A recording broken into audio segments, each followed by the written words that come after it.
Ladies and gentlemen, my name is Rick Smooth, and this is another episode of Back on the Road. And I'm here with my good friend Alan Fenstermaker, and we want to talk a little bit about the pro wrestling show that we just saw tonight. So PPCW, Alan, what do you have to say about it? Dude, PPCW was an amazing show, and I think it's kind of cool, like how we saw a lot of the guys from Classic Championship Wrestling, CCW, like Rob Noxious, Malcolm King, the Pony Express. Pony Express are doing a lot in the wrestling business and all, like Valor Tag Team Champions, CCW Tag Team Champions, and even the CCW Southern Tag Team Champions, and definitely making a name for themselves in the tag team division. It's like the territories are coming back, man. It's like you want to talk? Man, I want to add on to that real quick. I don't mean to cut you off. The territories are coming back, and it's very interesting because I think that right now we are in one of the best wrestling territories anywhere in the world, and that is in the great state of Pennsylvania. And I'm seeing it tonight, and I want to say congratulations to Daryl about throwing this show tonight. Much love, and I got to say you pulled the show off very, very good, and it was a quick show, which as a wrestling fan and somebody who's watching the show, I think it was really cool because some wrestling shows can get very drawn out, and you really nailed it at the right amount of time it should have been at. You know what I mean? So I want to say that it was a great show. Being in this area, we are now seeing how the dots are being connected as a territory, and how different promoters are stepping in and doing new things with other promoters and other organizations, and I think that that's what happened tonight. I think that was a great example of a lot of stuff that I've been seeing in the Philly area. Yeah, no doubt. I know, like in the last couple months, we've experienced a lot in the pro wrestling business and all. And we got Modern Vintage Wrestling, we got CCW, Pennsylvania Prime Championship Wrestling, and yeah, it's an exciting time period to be in. And one thing I've even noticed too, like watching Raw and SmackDown this past week, actually, like with Shane McMahon and Kevin Owens feud. I know it's almost like a reminder of like back in the old Stone Cold Steve Austin versus Vince McMahon feud. And I even think it's even ironic enough too that Kevin Owens uses the same finishing move that Stone Cold used, which is the stunner. Yeah, that is kind of ironic, and what I've been noticing with WWE's product over the last couple of weeks and months in the summer of 2019 when the change happened, I could see a huge difference, and I could feel that difference already kind of rippling into the world in a good way, and I love it. I love every minute of it. So with that being said, I want to talk about some things that have been going on as well. So the arena, one of the best kept secrets in, pro wrestling, has been doing some stuff down there. We caught an MLW show down there. We caught an Impact show down there. We know New Japan's coming soon. And overall, it's really nice to see Paul Heyman back on top. Like right now, Paul Heyman is sitting real good, and that's really nice to see that. And I'm excited to see what's going to happen on these Friday night SmackDowns as well. Hopefully that'll kind of be like a Saturday night main event kind of thing. No doubt. And it's kind of interesting that I heard somewhere that Brock Lesnar is going to be the new face of SmackDown, which honestly, it's interesting to see that because Brock Lesnar had a run on Raw as a Universal Champion, and I could see Brock Lesnar going right after Kofi Kingston and trying to take the WWE Championship and trying to do the same thing with that. And yeah, Brock Lesnar made a name for himself in the UFC, in the Octagon, and then going back to WWE. And I know, like local great, like also like Dan the Beast Severn, Dan Severn. He's another one that made a name for himself in the UFC, and then also trained with Al Snow in pro wrestling. So he was kind of crossing the bridge because there's a lot of similarities between UFC and pro wrestling because it's all about the combat sport aspect and the fighting aspect, and people love to see a good fight. I know I love to see a good fight, man. And so we've interviewed a lot of guys over the last couple months, you know, from rugged Ronnie Garvin to Abdullah the Butcher to Brian Pillman Jr. to Alpha Jr. to Greg the Hammer Valentine to Coco Beware, and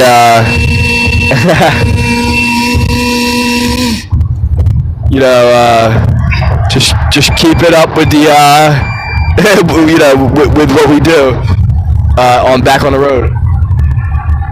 Yeah, it's a new restaurant that's opening up. It's called the Blow and Go Special. You heard that here at Pro Wrestling Archives, and so you know we've done a lot of interviews with a lot of good guys, man. Conan, who else was there, man? David Arquette. And, you know, we've been connecting a lot of dots on our own with a lot of questions that we've had. I did a great interview earlier with Robbie Illuminati, and, you know, that can help me connect a lot of dots, even a lot of, what did I say? That helped me connect a lot of dots with certain things with gangster rap, you know what I mean, and its influence once again in the wrestling world, which, you know, I'm always trying to dig for and understand and help reinvent a new wave of that, whether it be through music or whether it be through wrestling. It's got to happen. So, yeah. So, Alan, what did you think about the show tonight? Like you saw the show. I know that you were a part of the show. What do you think about how the show flowed, how it was booked, and overall how Daryl did as a promoter? Well, I think he did a good job of promoting it. One of my big favorite matches was the Ed House versus BJ Walker. The two of those guys really tore it up. Like Ed House had an amazing match earlier this month against Mr. No Limits Chris Banks, and even though he lost the belt, the CCW championship, but I could see like Ed House having an amazing rivalry and feud with Chris Banks and anyone else he gets in his way, because Ed House is an amazing competitor, and I'm surprised that WWE hasn't been knocking down his door yet. You know, I was calling that match earlier, and, you know, I might have said it before, but Ed House, like, he's a big guy, man. Like, he's on another level of size than what I remember him being. I don't know, maybe I didn't see him against somebody that wasn't like a monster, you know, like a Malcolm King. But he's got a lot of size, man. I mean, you know, he's got to be up there, a good 6'5", 6'6", maybe 6'7", I don't know. He was, like, reminded me of, like, almost like somebody at the stature of Sid Vicious or something earlier, and I don't know, but one of the matches that caught my eye earlier, well, a lot of matches caught my eye, but the Battle Royal was such a breath of fresh air, man. And CCW threw a Battle Royal a couple weeks ago that was pretty good too. But you know, something about that Battle Royal tonight at Daryl's show, man. It just it flowed real nice. No doubt, Battle Royal seemed to be like on the rise, because I know like a couple months ago when we did Modern Vintage Wrestling, they opened it up with the Battle Royal also, and Battle Royals are high impact. There's a lot going on, and you got stuff going on outside the ring, you got stuff going on in the ring, you got people going at it with each other, but honestly, in a Battle Royal, my famous strategy that I think like that wrestlers would want to do in that would be like target like the biggest guy in there and try to like take that person out. Like I know like going back to the Money in the Bank ladder match WWE had not this past year but the year before with Braun Strowman was in it. Braun Strowman is a monster in the ring. He's huge, and Kevin Owens was trying to get everybody in the locker room to team up and take out Braun Strowman, but then have a pretty awesome feud between the two of them, and Braun Strowman. I'm just surprised that WWE hasn't given him a belt yet, because look at him, he's huge. Like Brock. Rick, what do you think of Braun Strowman? You know, okay. So one, the guy is a monster. Two, imagine what he can be doing, you know, for the next 10 years in pro wrestling. And three, you know, with a guy like him, they're giving him a lot of mic time. And I'm gonna say this, with all respect to everybody in the business, but I would think that the people up in the WWE headquarters have to be thinking about how some of these guys have been working the mics and some of the newer techniques of planning out all the interviews and all that. Obviously, improvisation is something that needs to come back when it comes to cutting promos and live excitement with live TV, and that's a whole movement in itself. And Vince McMahon knows it very well. That's called the television movement, and it's in motion. It's moving. You know what I'm saying? So we know what that is. But we also know that WWE has been chilling for a long time in the sense of not doing anything that was like that, but we've been seeing that over the last couple of weeks and months. So I'm hoping that we continue to see all the good stuff moving forward with television as well. And it looks like the USA Network has been doing a lot of good stuff. I've been pretty impressed with the USA Network. I mean, just seeing Al Bundy back on TV, seeing Steve Austin back on TV, seeing Raw pick it up and SmackDown pick it up. It's been cool. So, I mean, I'm excited. I've been seeing a lot of the commercials. Me and my cousin were watching the other day, and we saw all these commercials for SmackDown coming up on Friday night on all these different programs, like football programs and, regular commercials and stuff. And it was blowing our mind because obviously the shit's back. You know what I mean? And that's a good thing. So, what do you have to say about that, Alan? Do you think wrestling's back? Definitely, man. Wrestling is coming back. Like, I know, I was a huge fan back in the day. Like, I know I started watching with Hogan and then started watching again when Stone Cold Steve Austin, the Attitude Era. And then, around the Invasion, I kind of lost interest because I think Vince kind of stopped caring after that happened because he didn't really have, the competition. And competition makes him thrive because now he's got AEW chomping at the bit, which AEW is definitely a very worthy competitor too, getting a different option for people to watch as opposed to just WWE as one of the mainstay federations. What do you think? Well, this is what I think is that Vince McMahon has solidified something already in all this that has solidified victory. So I think that Vince McMahon is a genius doing it the way he's doing it. But I also think that they're working themselves out of a hole that they dug themselves in. And I think that they're already out because they've already figured out what to do, which is, let Paul Heyman go ballistic, and let Bischoff bring in some cash flow. You know what I mean? That's what he does. And, I think that the older guys that have been around, like Austin and some of these guys, like Hogan and shit, I think that these guys could absolutely find new roles within the company. Like, I could absolutely see Hogan taking on a Gorilla Monsoon-like position, or Steve Austin taking that on, or, Shawn Michaels even. Shawn Michaels kind of has over the years. But, I'd like to see other guys get a shot that, maybe feel like, that people like Jim Cornette, people that really live and love pro wrestling, that's the time period we're in. Okay, business is good. All right, good, wonderful. But there's a lot of business that isn't good for a lot of people in a lot of different lines of work. Like, for an example, the music world is really tough, to make that bread right now, unless you want to go a certain direction, and that's that. You know what I'm saying? So there's a lot of people that are trying to find their way, and I think that when you do it for the love of it, it comes through.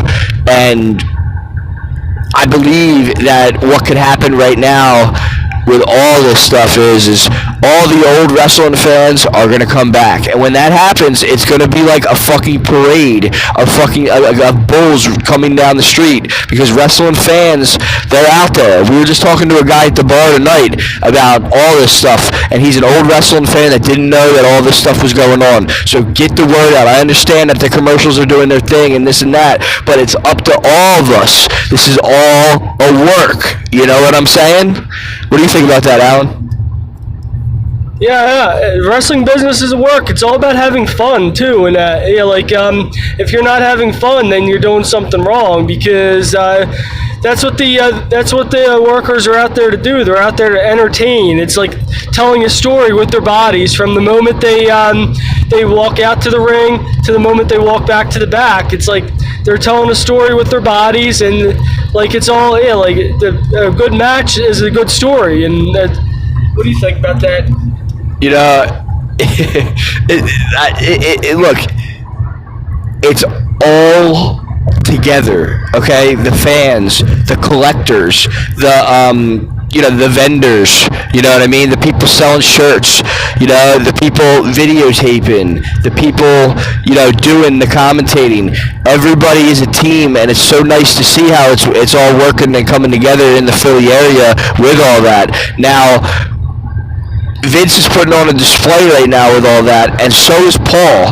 And Eric is whatever happened on Friday night, man. Whatever is happening.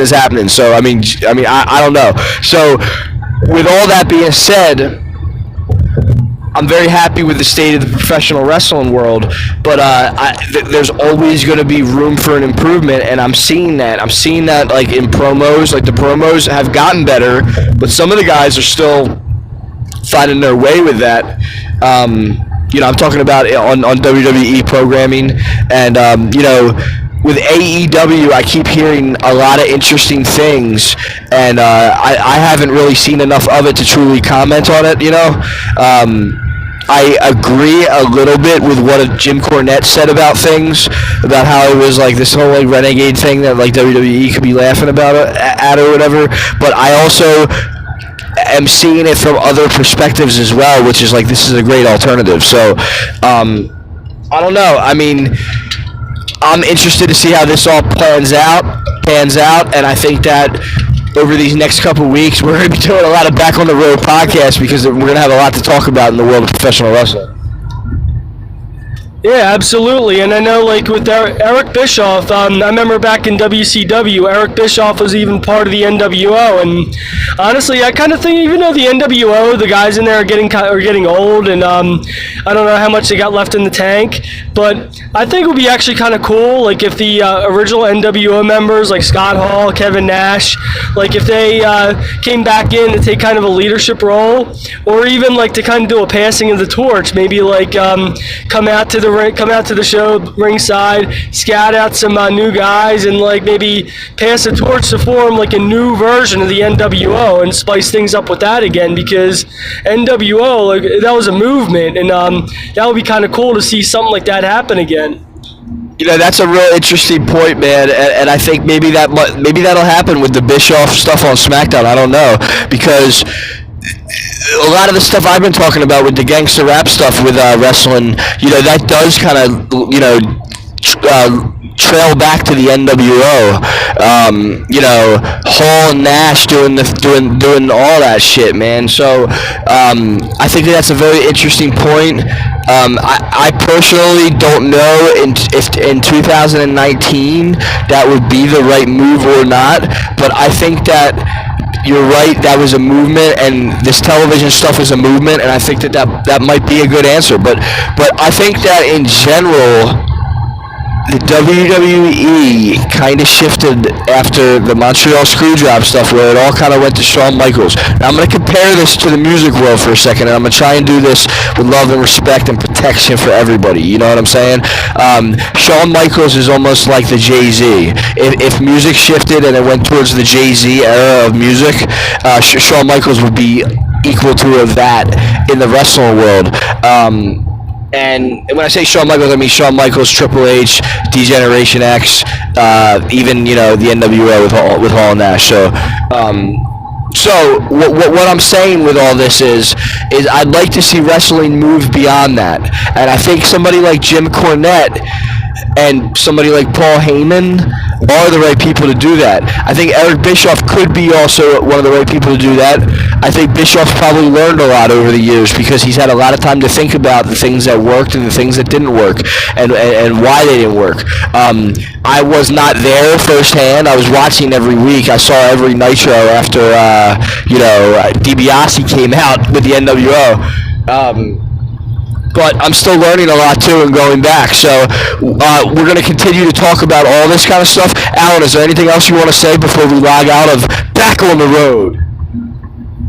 No, actually talking about like the old Monday Night Wars, I kind of think it was kind of cool, like when D-Generation X, they did their invasion of WCW Nitro. Yeah. Like, I kind of think that would be kind of neat, like, if they would, like, kind of separate Raw and SmackDown more so, and kind of, like, make it, like, two separate entities. They kind of have Bischoff and Paul Heyman going head-to-head, and kind of, like, bring back the Monday Night Wars feeling, maybe, like, have, like, that invasion angle, like, to having them try to, like, come at each other, and all, not like the invasion angle like they had with but like something like DX invading WCW, like maybe have Heyman bring back like the ECW tribe and have like them come after or something like that. Like they got the OC with AJ Styles and Anderson and Gallows. I could see that being a real big thing because AJ Styles had like with the whole Bullet Club thing. I could kind of feel that being like the next DX or whatever.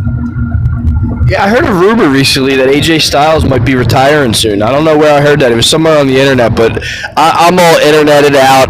You know what I mean? And we're on the internet, and it's a motherfucking party or some shit nowadays in society, so we have to be here. But at the same time, we're going to make the best of it and spread as much wrestling knowledge as humanly possible. So this is Rick Smooth and Alan Fenstermaker saying good night from Back on the Road. Peace.